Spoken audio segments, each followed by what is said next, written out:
बहुत समय पहले किसी जंगल में एक बूढ़ा जादूगर रहता था। उस जादूगर के पास सफेद और काले रंग के दो जादुई चांद घर थे।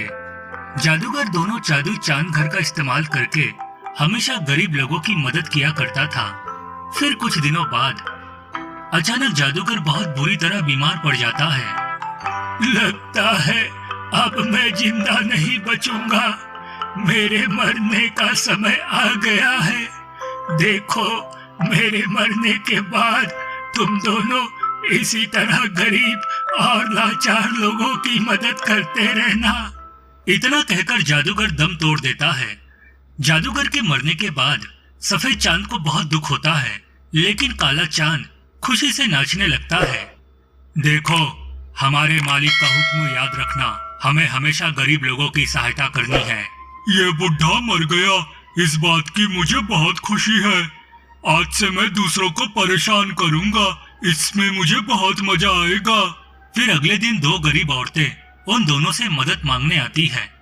कल रात तेज बारिश की वजह से मेरा घर टूट गया है, मुझ पर दया करके कुछ पैसे दे दो। हाँ, मुझे भी पैसे दे दो ताकि मैं अपना टूटा हुआ घर ठीक कर सकूं।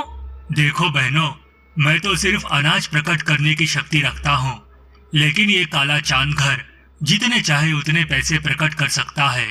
हाँ, इसने बिल्कुल सही कहा।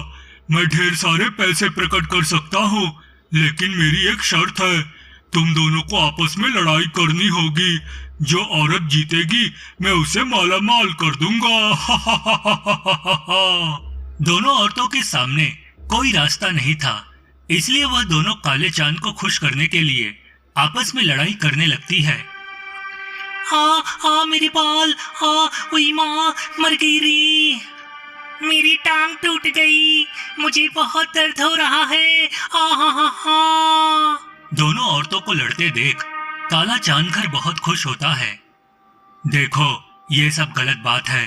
तुम इन मासूम औरतों की मजबूरी का फायदा उठा रहे हो। मैं बहुत बुरा बन गया हूँ। बुरे काम करके मुझे बहुत खुशी मिलती है, इसलिए तू अपनी बकवास बंद कर और मुझे लड़ाई का मजा लेने दे। देखते ही देखते दोनों औरतें बुरी तरह घायल होकर जमीन पर गिर पड़ती है। अरे, तुम दोनों तो घायल होकर गिर पड़ी। मुझे बिल्कुल मजा नहीं आया, इसलिए मैं तुम दोनों को पैसे नहीं दूंगा। चलो भागो यहाँ से। काले चांद की धोखेबाजी से दोनों औरतों को बहुत दुख होता है और वह दोनों रोते हुए वहां से जाने लगती है। लेकिन तभी सफेद चांद घर उन दोनों औरतों को दो अनाज की बोरियां दे देता है। फिर वह दोनों औरतें सफेद चांद घर का शुक्रिया अदा कर वहां से चली जाती है। इस तरह कुछ दिन बीत जाते हैं। फिर एक दिन एक बूढ़ा आदमी अपनी जवान लड़की को लेकर वहां आता है। सुनो, एक दुर्घटना में मेरी बेटी का पैर बुरी तरह घायल हो गया है। मैं इसका ऑपरेशन करवाकर इसे ठीक करना चाहता हूँ, वरना इसकी शादी टूट जाएगी। दया करके मुझे पैसे दे दो। सुन बुड्ढे, अगर तुझे पैसे चाहिए तो तुझे मेरे सामने डांस करके दिखाना होगा, उसके बाद मैं तुझे पैसे दूंगा। मजबूर होकर बूढ़ा वहां डांस करने लगता है, लेकिन थोड़ी ही देर में थकान के मारे वह गिरकर बेहोश हो जाता है। पिताजी, उठिए पिताजी, आपको क्या हो गया? सुन लड़की, तेरे बाप को तो बिल्कुल डांस करना नहीं आता, इसलिए अब मैं तुझे पैसे नहीं दूंगा। चल अपने बाप को उठा और निकल जा यहाँ से। तुम बहुत बुरे हो, देख लेना, एक दिन तुम्हें तुम्हारे बुरे कर्मों की सजा जरूर मिलेगी। उसके बाद वह लड़की अपने पिता को उठाकर वहां से चली जाती है। इस तरह कुछ दिन बीत जाते हैं। फिर एक दिन जंगल के पास वाले गांव में बहुत तेज भूकंप आता है, जिस वजह से लोगों के घर टूटकर तहस नहस हो जाते हैं। वह सभी लोग मदद के लिए दोनों चांद घर के पास आते हैं। हमारी मदद करो, भूकंप की वजह से हमारा पूरा गांव बर्बाद हो गया है, हम पर दया करो। देखो, तुम सबको इस तरह रोते गिड़गिड़ाते देख मुझे बहुत मजा आ रहा है, इसलिए मैं तुम्हें पैसे नहीं दूंगा, बल्कि तुम लोगों की मजबूरी देखकर खूब हंसूंगा।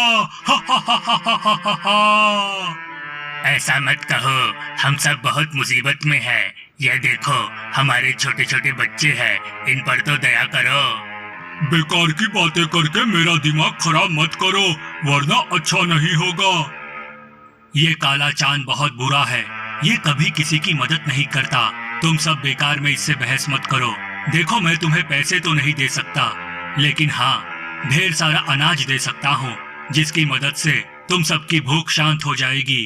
उसके बाद सफेद चांद घर का दरवाजा खुल जाता है और सभी गांव वाले घर के अंदर जाकर ढेर सारी अनाज की बोरियां ले लेते हैं। उसके बाद सभी गांव वाले सफेद चांद को दुआ और काले चांद को बद्दुआ देकर वहां से चले जाते हैं।